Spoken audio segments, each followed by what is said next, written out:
Bismillahirrahmanirrahim. Assalamualaikum warahmatullahi wabarakatuh. Jumpa lagi dengan Brian Givan di video pembelajaran. Mohon maaf kali ini harus merekam menggunakan Zoom karena sedang berada di tempat yang tidak ada background rumah. Jadi lagi berantakan gitu ya. Oke, di pertemuan ke-6 ini saya akan bahas tentang manajemen persediaan. Selayaknya kantor, pasti seorang manajer keuangan harus mengelola persediaannya. Jika minggu lalu kita membahas tentang manajemen modal kerja, bagaimana seorang manajer keuangan menghandle modal kerjanya, nah persediaan ini pun juga penting dikelola oleh manajer keuangan. Pada saat kita membahas modal kerja kemarin pun juga ada kaitannya dengan persediaan, karena persediaan juga termasuk dalam modal kerja. Baik, izinkan saya share screen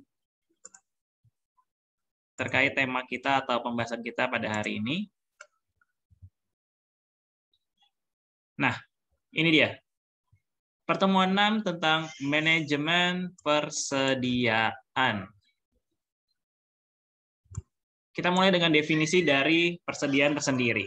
Persediaan merupakan bagian dari modal kerja yang tertanam dalam bahan baku, barang setengah jadi, maupun berupa barang jadi tergantung dari jenis industrinya.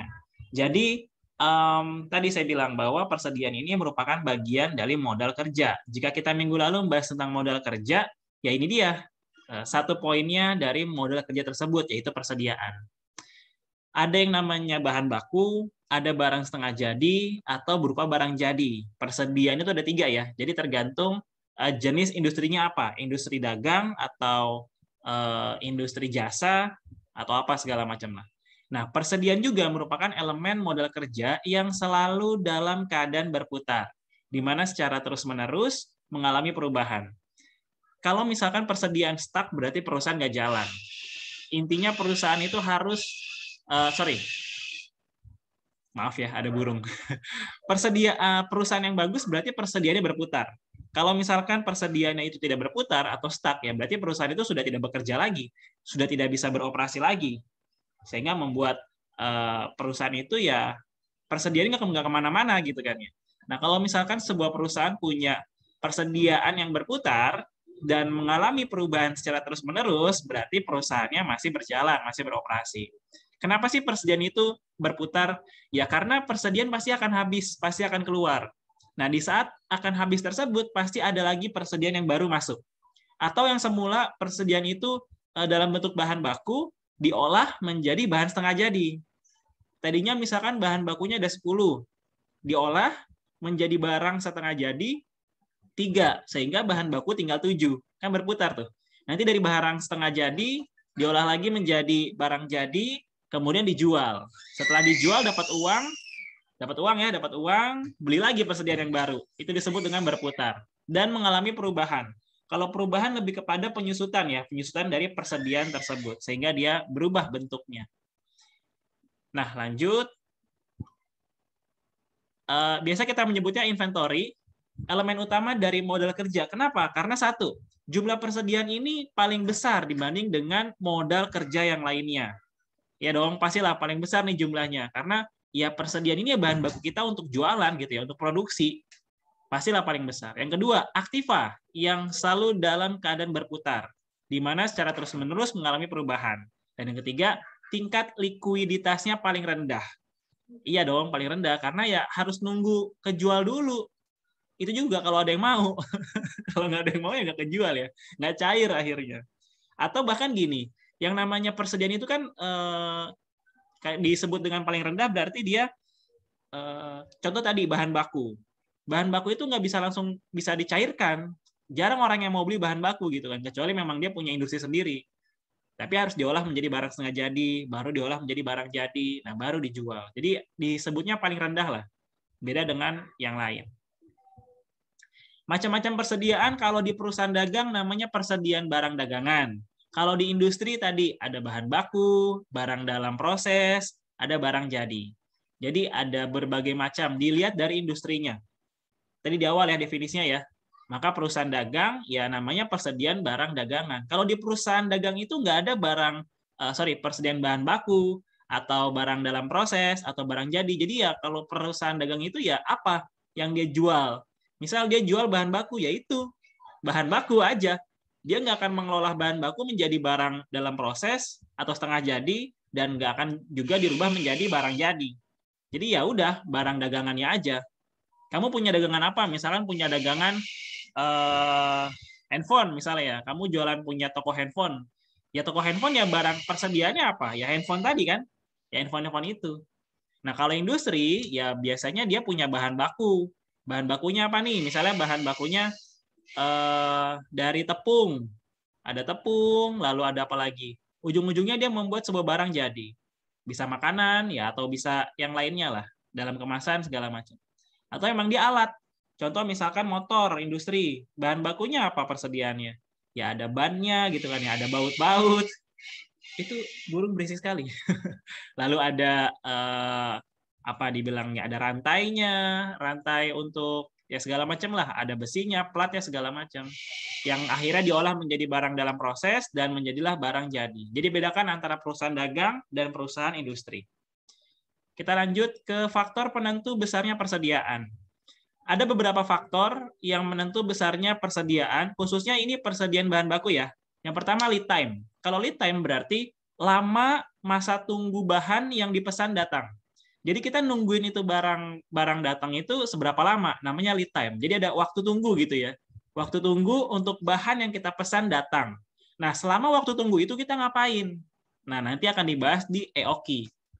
Kemudian, frekuensi penggunaan bahan selama satu periode. Nah, selama satu periode ini, apakah bahan yang digunakan ini banyak, apakah sedikit? Nah, itu ada frekuensinya berarti, yang menentukan besarnya persediaan. Kemudian jumlah dana yang tersedia. Kalau kita punya dana banyak, ya kita bisa beli bahan persediaan kita banyak juga. Tapi kalau dana kita sedikit, ya kita nggak bisa beli banyak-banyak gitu kan ya. Dan yang keempat, daya tahan bahan persediaan.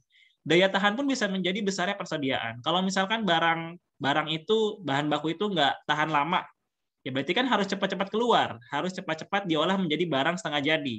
Tapi kalau bahan baku itu bisa bertahan lama, ya berarti tidak terlalu buru-buru banget. Dan sehingga jadi besar gitu ya persediaannya. Seperti itu. Lanjut. Nah, ada biaya persediaan optimal. Kalau biaya persediaan optimal ini dalam persediaan bahan baku ada dua jenis biaya. Pertama ada biaya pesan, yang kedua ada biaya simpan. Biaya pesan biasa disebut kita ordering cost. Kalau biaya simpan carrying cost. Apa sih biaya pesan? Kalau biaya pesan itu adalah semua biaya yang kamu keluarkan dalam proses pemesanan suatu barang. Nah, biaya pesan ini bersifat variabel ya berubah-ubah lah. Ya perubahan sesuai dengan frekuensi pemesanan gitu kan. Semakin banyak pemesanannya, semakin banyak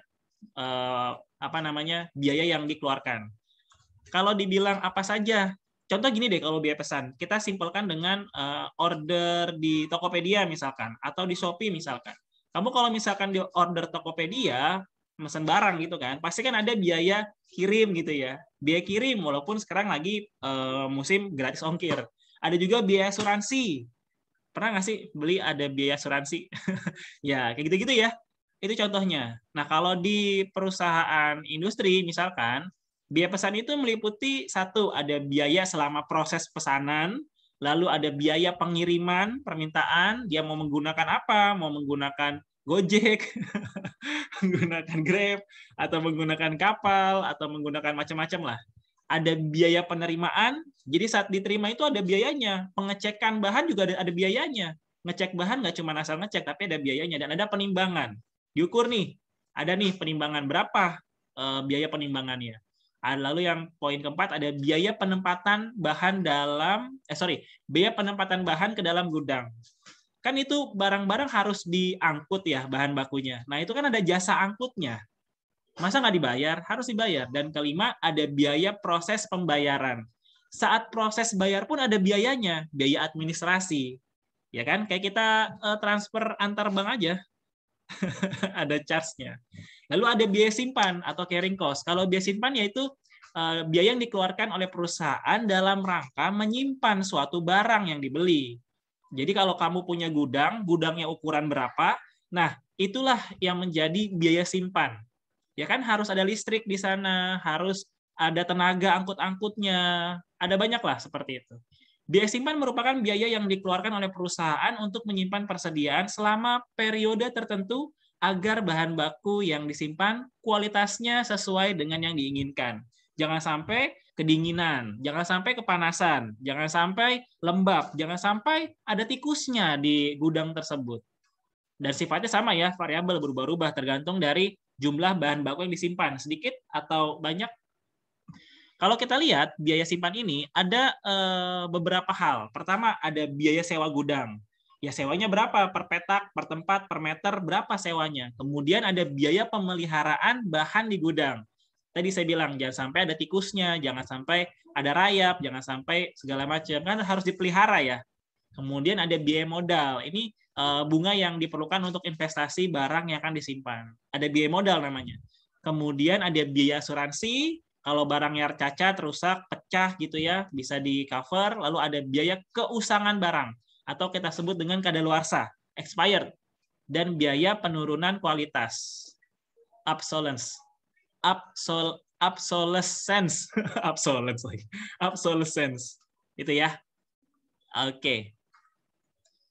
Nah, selanjutnya kalau di manajemen persediaan ini ada yang disebut dengan EOQ, Economical Order Quantity. Nah, EOQ ada di video saya yang ini nih, yang di sini ya, ini ya Po ya, video saya. Kalian cek video ini, kalian simak juga, nanti akan saya minta kalian untuk menonton video tersebut dan mohon dipahami apa itu EOQ.